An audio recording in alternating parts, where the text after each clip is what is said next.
Samahan niyo po kami mamitas ng maliliit na mansanas. Tingnan niyo po, Loves. Loves, eto na yung pinakamaliliit na mansanas.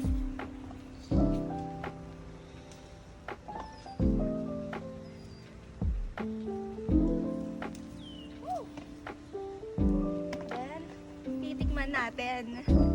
Yeah. Loves, ngayon lang ako nakakita ng ganito kaliliit na mansanas kasi sa Pilipinas, wala naman na to.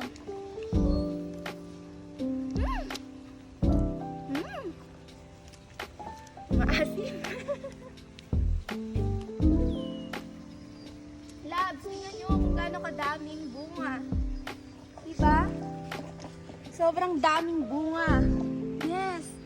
And sa liit kong to, nagagawa akong abutin. Yan. Eto.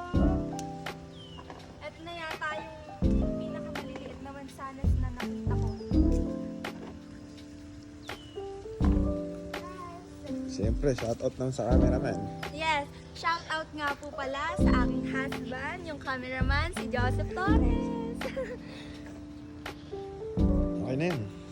Labs, eto, walang to. Here, kita nyo? Ayan, no?